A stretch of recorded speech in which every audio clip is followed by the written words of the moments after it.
à Savalou, les risques de pluie en soirée sont de 30%. On aura principalement brume de poussière, ciel dégagé. Les températures oscilleront entre 26 degrés Celsius et 38 degrés Celsius pendant la journée et atteindront le valeur maximale aux alentours de 16 heures. Un vent modéré de sud dominera tout au long de la journée avec des rafales pouvant atteindre les 33 km par heure.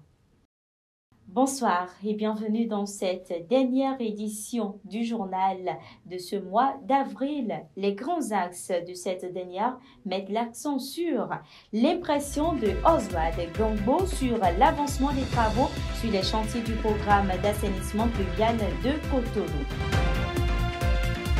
Ensuite, le professeur Michel Boucault aborde la question sur l'actuel plan national d'adaptation au changement climatique du Bénin. Enfin, dans le dossier ce soir, nous mettons en lumière la moutarde africaine, un ingrédient culinaire essentiel dans la composition de certains plats et reconnu pour ses nombreuses vertus et son impact positif sur la santé.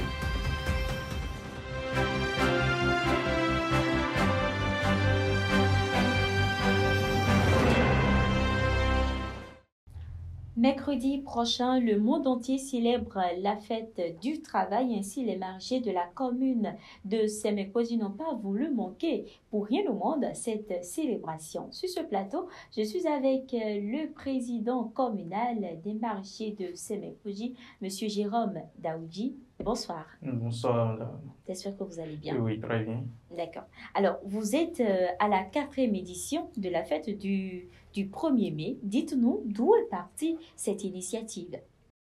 Ok, merci bien. Comme vous l'avez demandé, effectivement, c'est moi le président communal des marchés de la commune de Sémékoji. Et d'où la fête s'est partie. Et d'abord, c'est le premier président communal qui avait suscité cette fête. Sinon, nous n'avons pas l'habitude de fêter. Monsieur Mathieu Saoui, actuel président de la Feroma Bénin, et c'est lui qui était le président communal. Et il se fait que chaque année, ça se fait la fête du 1er mai au Bénin, précisément dans la commune, et les autres artisans le font, dont épailler les maraîchers.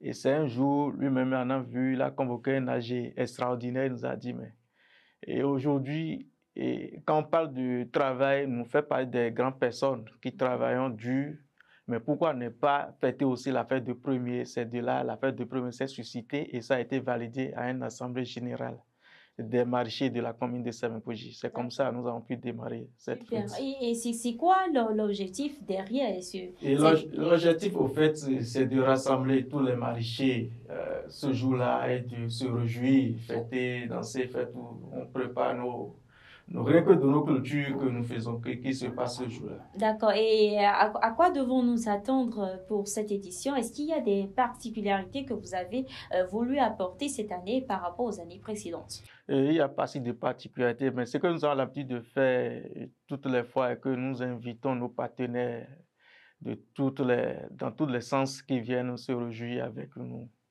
Voilà. D'accord, ok. Où est-ce que ça va se dérouler cette édition? Et la fête, ça va se dérouler dans la commune de Sémékoji, dans la coopérative de Cogemas, toujours là, et c'est à PK16, côté de la mer. Et c'est où, le mercredi là? Le mercredi, ça va démarrer réellement à 13h. D'accord. Oui, à PK16, dans la commune de Sémékoji. D'accord. Est-ce que vous avez un mot à adresser à tous ceux-là qui nous suivent, qui ont peut-être envie de participer? Mon mot, c'est d'inviter tous ceux qui nous attendent aujourd'hui de venir fêter cette fête-là avec nous. Et c'est la raison pour laquelle même on est passé ici, se faire une session de publication. Nous, on est prêts pour accueillir tout le monde, tous ceux qui peuvent passer ce jour-là.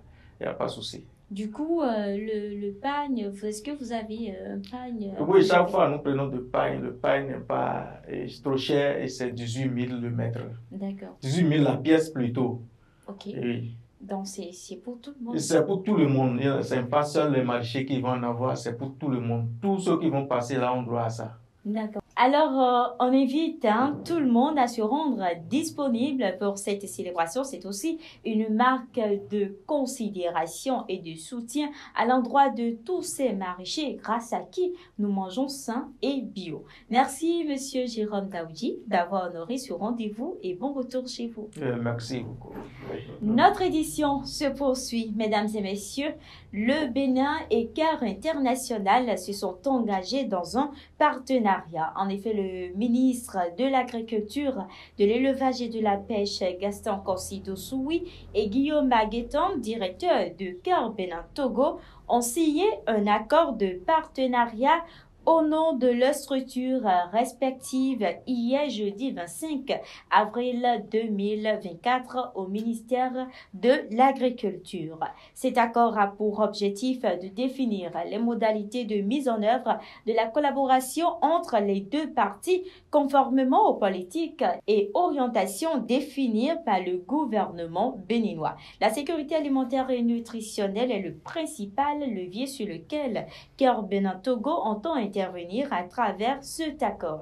CAR Bénin veut promouvoir des pratiques agricoles améliorées et sensibles au climat, des chaînes de valeur inclusives et des pratiques de nutrition essentielles et communautaires. Ainsi, il est envisagé que les femmes et les enfants vulnérables augmentent la jouissance de leurs droits et leur accès à une alimentation adéquate à l'eau et à la nutrition. À noter que ces actions sont en parfaite cohérence avec le plan national d'investissement agricole et de sécurité alimentaire et nutritionnelle qui est la déclinaison du programme d'action du gouvernement PAG volet agriculture selon le ministre.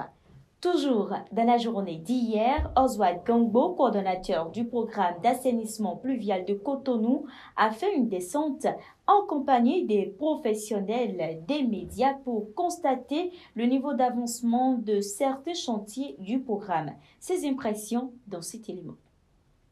Nous sommes sortis aujourd'hui pour visiter un certain nombre de chantiers qui sont en exécution dans le cadre des travaux du programme d'assainissement pluvial de Cotonou. C'est un programme qui est initié par le gouvernement du Bénin avec l'appui de 6 partenaires techniques et financiers, à savoir la Banque mondiale, la BEI, l'AFD, la BAD, la BOAD et la BID. Nous sommes sortis aujourd'hui pour visiter quelques chantiers afin de vous montrer le niveau d'exécution de quelques-uns parmi eux, ceux qui portent sur les travaux financés par la Banque mondiale, la BEI et l'AFD. Et nous sommes sortis également pour vous montrer que les chantiers dont nous avons annoncé le démarrage ont effectivement démarré et que les travaux sont en cours. Je vais parler des travaux financés par la BAD et par la BOAD. Donc aujourd'hui, vous avez pu vous rendre compte, les 3 premiers que j'ai cités, leurs travaux sont exécutés à plus de 90%.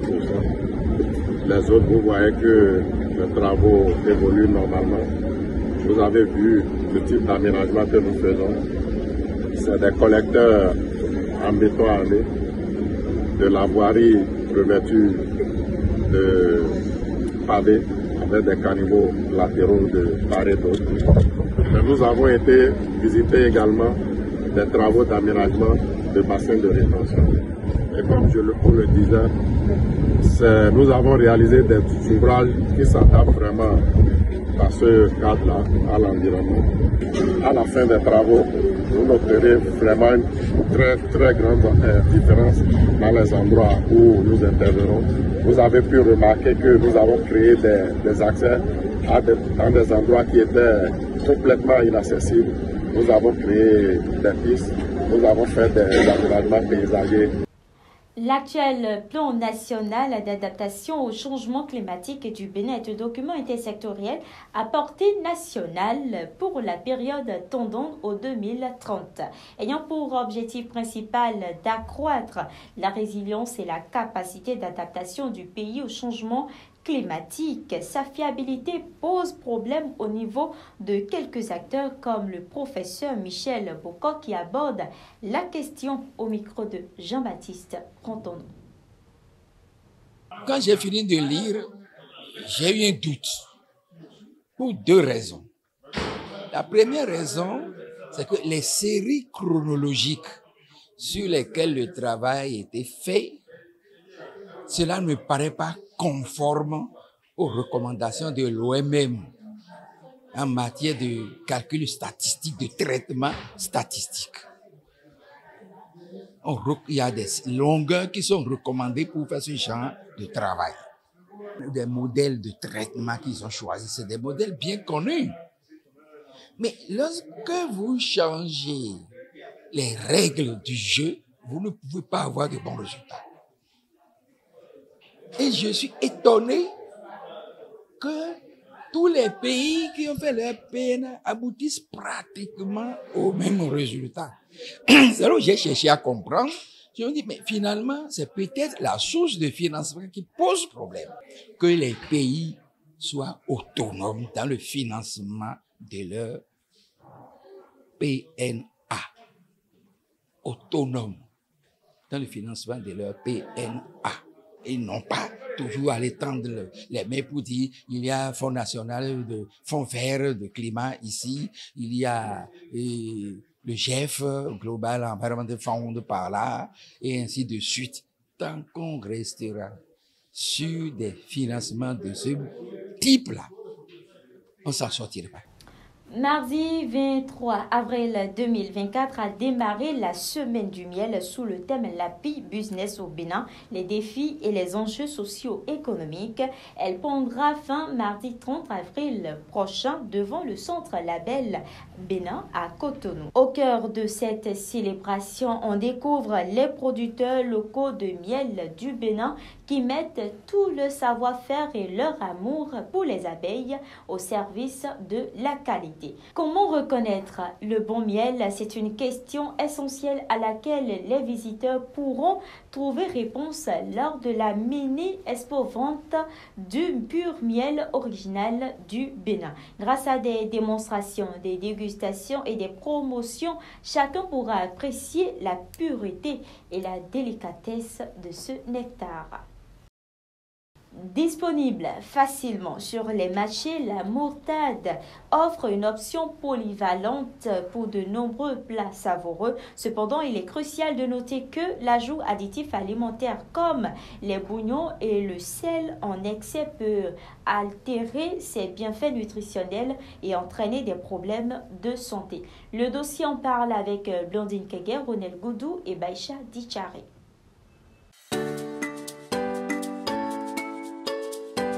La moutarde africaine, connue sous les noms d'Afinti en langue fon, Marie en Dendi et Sonrou en batonou, est un ingrédient culinaire essentiel, tout comme les autres condiments. Réputée pour ses nombreuses vertus, la moutarde est un aliment indispensable pour la santé des consommateurs. C'est une substance, un aliment qui a beaucoup de vertus, qui contient essentiellement des protéines, des lipides, des glucides, mais qui contient également d'autres micronutriments qu'on appelle le phosphore, le calcium, le magnésium, et puis des vitamines telles que la vitamine A et la vitamine C. Pour les hommes qui ont des problèmes de libido, la moutarde peut être une solution parce que la moutarde permet d'accélérer la circulation sanguine, donc ça va permettre également d'éviter certaines maladies du cœur. Si je prends également le fait que la moutarde contient du sélénium, ça permet de réduire le risque de faire certaines maladies, certains cancers. Donc le cancer colorectal, le cancer de la prostate ou le cancer des poumons. La moutarde est largement disponible dans les marchés, offrant ainsi un accès facile à tous. De nombreux plats délicieux sont préparés à base de cet ingrédient polyvalent.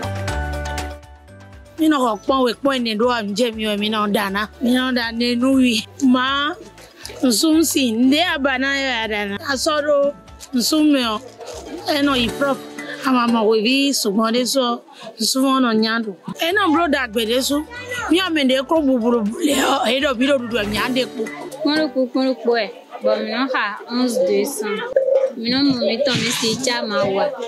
que la moutarde puisse apporter des éléments nutritifs à l'organisme, le docteur Koche-Vivien souligne qu'elle peut être source de certaines maladies lorsqu'elle contient des additifs alimentaires tels que les bouillons et les excès de sel.